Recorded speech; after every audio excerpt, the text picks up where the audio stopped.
Ontem foi o dia das bruxas, isso aqui é só pra dar uma comemorada no dia que era um dos meus favoritos desde que eu era moleque. O negócio é que nessa época do ano a maioria dos meus desenhos favoritos faziam os especiais de terror. Não que eles fossem desenhos assustadores, especiais assustadores, mas eu sempre achei muito legal. Mas existem sim coisas feitas para o público infantil e que são assustadores, que são feitas para fazer o terror ali, o terror de qualidade. Então fica aqui para você conhecer, se você não conhecia, ou talvez relembrar alguma das produções de terror feitas para o público infantil.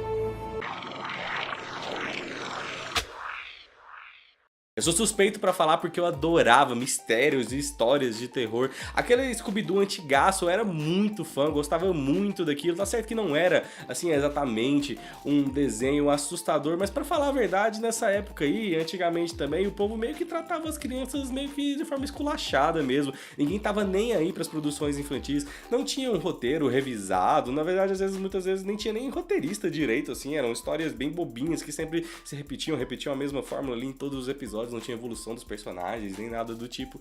Quem dirá fazer produções de gêneros específicos, assim como terror, por exemplo. A bem verdade é que a maioria desses desenhos queriam apenas vender brinquedos para crianças. Até que chegou os anos 90, os quais eu vivi, e começou a mudar tudo isso. Uma das provas que os anos 90 mudaram isso é o desenho de 1992 chamado X-Men. Acho que muita gente aí deve gostar, ou se não gostar, dá uma olhada, porque era bem interessante mesmo. E era um desenho que ninguém tava nem aí, todo mundo achava que ia dar muito errado. E aí de repente foi um estrondoso sucesso com crianças, com pré-adolescentes, até com adultos. Então isso estava abrindo as portas aí para muita gente. Só que antes disso mesmo, em 1990, a gente já teve o primeiro episódio da primeiro item aqui da lista, que era Are You Afraid of the Dark?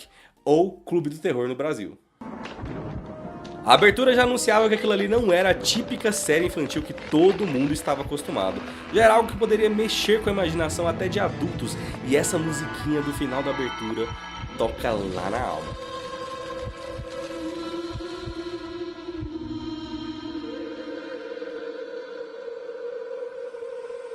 Eu confesso que tinha episódios que me deixavam olhando pela casa pra ver se não tinha nada ali me assombrando, me perseguindo ou convivendo dentro da casa comigo. A bem verdade é que as histórias desse Are You Afraid of the Dark eram bem parecidas. Elas seguiam sempre a mesma estruturinha ali. Eram as crianças que se reuniam em volta da fogueira e começavam a contar histórias de terror. Elas tacavam algumas coisas ali na fogueira, não me lembro exatamente o que era, se era um pozinho, se era uma madeira, mas isso soltava uma fumaça branca que criava todo o clima místico ali da série. As histórias eram sobre criaturas sobrenaturais, sobre eventos extraordinários, sobre ETs, bruxas e o que mais as crianças pudessem inventar ali na hora. Mas a bem verdade é que a maioria dessas histórias terminavam sempre com um final feliz, ou muitas vezes até com uma lição de moral.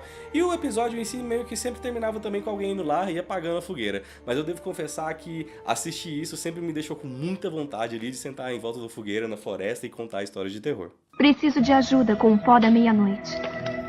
Eu jogo. Continua. Submeto à aprovação do Clube do Terror a história chamada O Conto da Rainha do Baile.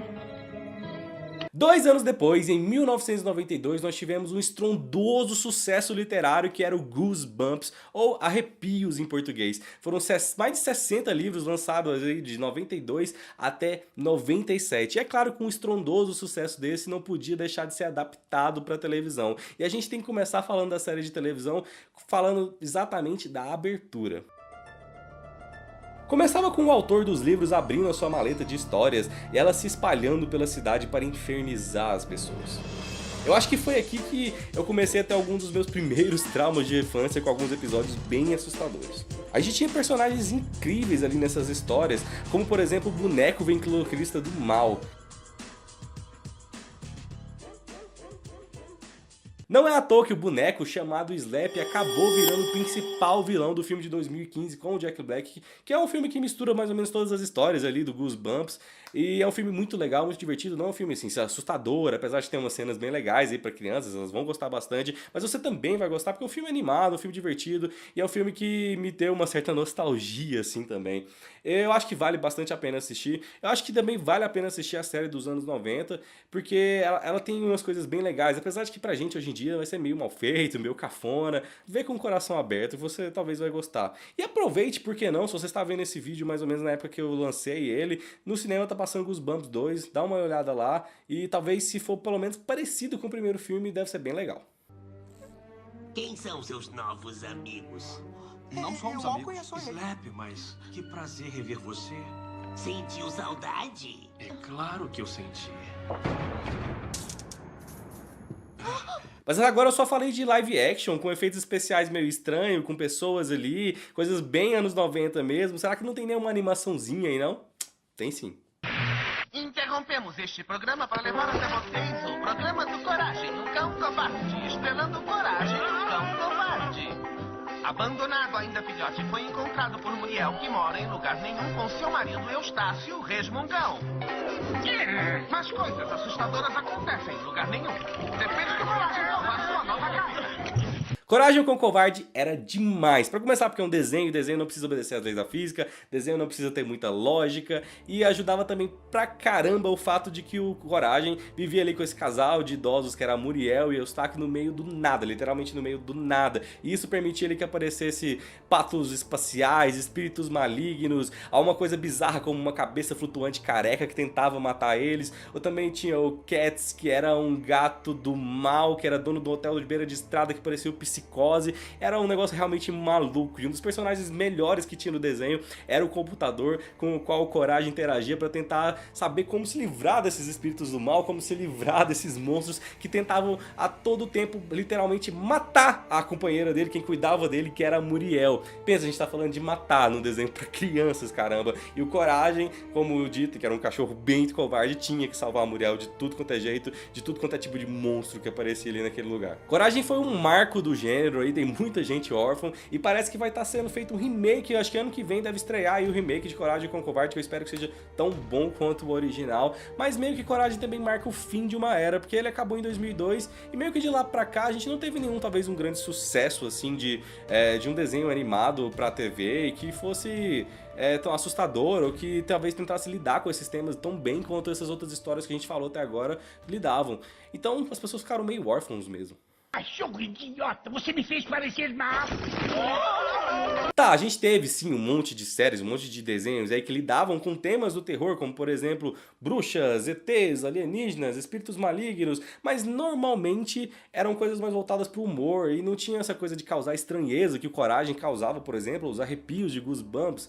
Era algo mais de boa de assistir, vamos dizer assim, algo que talvez subestimasse a capacidade das crianças de assistirem esse tipo de coisa.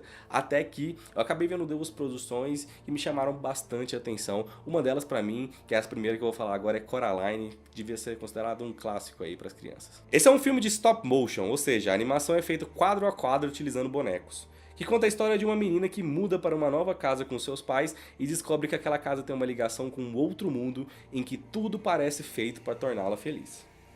A única diferença desse mundo com o nosso seriam as bizarras cópias da sua família e amigos com botões no lugar dos olhos. E eu garanto pra você que esses botões no lugar dos olhos vão deixar muita criança aí dormindo na cama dos pais, vão deixar muita gente traumatizada mesmo, assim. É uma obra de terror, uma obra de animação muito moderna, com uma história muito boa, e foi baseado num livro do Neil Gaiman, que também foi um sucesso de vendas, assim. O filme acabou sendo até indicado pro Oscar, vale muito a pena assistir. É um filme para que a família inteira vai gostar mesmo, assim, e pra mim realmente deveria ser colocado ali como um clássico ali para as crianças assistirem no futuro. Tá, mas será que não tem mais nada? Tem sim. O cara que criou o Hora da Aventura já tinha provado que sabia fazer alguma coisa de terror ali, como por exemplo o personagem Lich, que aparece no desenho. Mas ele se juntou com o Cartoon Network e eles fizeram um outro desenho muito bonito, por sinal, chamado O Segredo Além do Jardim. Esse é um desenho muito bonito. Talvez o fato de que seriam feitos poucos episódios tenha permitido que gastassem um pouco mais com a qualidade da animação. São 10 capítulos que somam no total menos de 2 horas aí de história. É uma história baseada no Inferno de Dante, então é uma referência literária pesada, mas é uma história contada com uma leveza, com tons de humor muito legais. Nós temos dois irmãos perdidos no meio da floresta, que eles não sabem como é que eles chegaram ali, eles não sabem onde eles estão exatamente, como ir embora pra casa, será que eles querem ir pra casa mesmo? E eles vão aos poucos tentando descobrir isso ao longo dos 10 episódios da série. E nesse meio do caminho eles encontram espíritos malignos na floresta, lobos com demônio no corpo, esqueletos que voltam à vida e se vestem de abóbora pra viver em sociedade, e pássaros falantes e coisas do tipo. É muito legal, tem umas cenas de terror muito boas, assim, coisa de quem sabe fazer terror mesmo, assim. É claro que não é o tempo todo assustando as pessoas, mas as partes que são feitas pra assustar são muito legais, são muito boas mesmo, assim. A qualidade da animação é algo de outro mundo, eu já falei isso antes aqui, né, nesse mesmo vídeo, mas vale a pena dar uma olhada, vale a pena ver como é que são feitos os traços. O demônio principal ali, que é o espírito maligno que habita a floresta, é algo também genial, assim, e o roteiro do desenho, ele é todo feito pra te caminhar, pensar num negócio e de repente ele subverte e te faz ver outra coisa. Tá certo que pra gente que é adulto, a gente já viu coisas parecidas e a gente meio que prevê que algumas soluções vão ser exatamente o oposto do que tá aparecendo ali na tela, mas pra uma criança, pra alguém que tá vendo o desenho a primeira vez, aquilo ali é algo muito bom, é uma introdução muito boa pra uma animação de qualidade.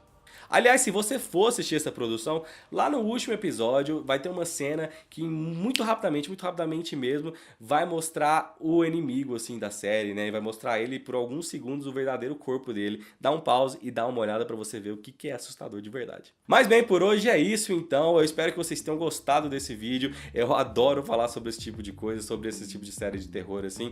Principalmente esse terror infantil, porque mostra que as pessoas não estão subestimando a capacidade das crianças de poderem assistir coisas legais, coisas bem feitas, entretenimento de verdade, não algo feito só pra vender brinquedo pra essas crianças, né? Então, claro, a gente gosta disso também. Então, se você gostou desse vídeo, deixa um curtir aqui, se inscreve no canal, deixa um comentário também com outras obras aí de terror pra crianças que você tenha ficado arrepiado quando você assistiu, ou de coisas que você assistiu quando era criança e também te deixou traumatizado pro resto da vida. Então, um abraço então, até o próximo vídeo e tchau!